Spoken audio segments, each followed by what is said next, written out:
Sud Radio Conseil de famille. La chronique patrimoine avec Finvestment Manager. Finvestment Manager gère vos actifs financiers au plus près de vos objectifs.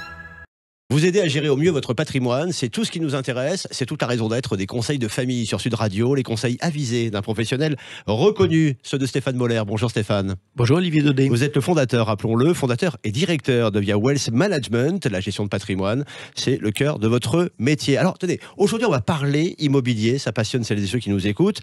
Rappelons quel est le principe du fameux dispositif Pinel qui, on le sait sans bien le connaître, permet de bénéficier de réductions assez conséquentes, de réduction d'impôts.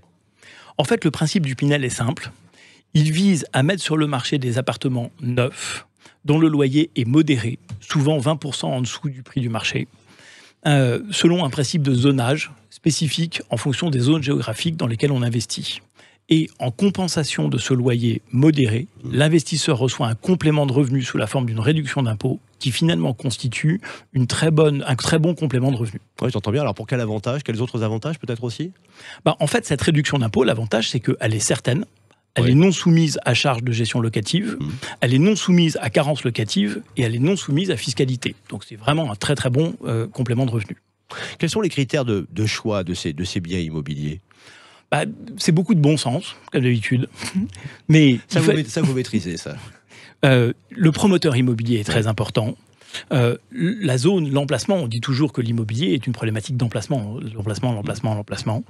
La possibilité certaine de louer son bien et la capacité à le revendre. Donc à ce titre, attention aux promotions immobilières trop importantes, trop grosses. Et puis attention aussi à ne pas acheter trop loin de chez soi. Oui, il faut acheter dans une zone géographique qu'on maîtrise, parce que l'immobilier, ça se gère, même si on le donne en location à une agence immobilière. Et donc, il faut faire attention à pouvoir regarder la maîtrise. Peut-y avoir des mauvaises surprises de ce point de vue ? Oui. Faire attention. Oui, on en parlera en détail lors de chroniques ultérieures. On reproche, ceci dit, à tort ou à raison, à l'immobilier neuf, Stéphane, d'être souvent plus cher que l'ancien. Oui, mais c'est normal que l'immobilier neuf soit plus cher que l'ancien. Et j'allais dire, il est plus cher par construction, puisque pour construire de l'immobilier neuf, il faut acheter de l'immobilier ancien, il faut démolir, il faut reconstruire par-dessus, et puis il y a la marge du promoteur immobilier.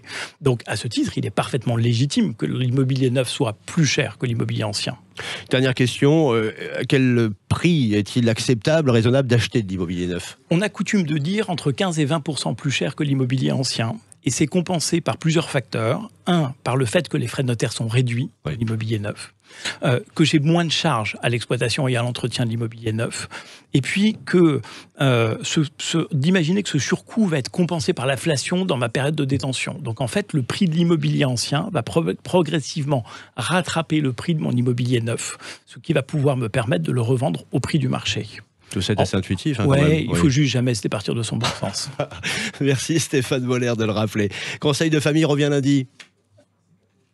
À lundi, Olivier. D'ici là, évidemment, un très bon week-end à toutes et à tous. Et puis, vous podcastez cette chronique, toutes les autres, sur le site de Sud Radio, sudradio.fr. Vos bonnes questions, vous avez tout le week-end. On ramasse les copies lundi matin. Conseil au pluriel, -2-famille.com.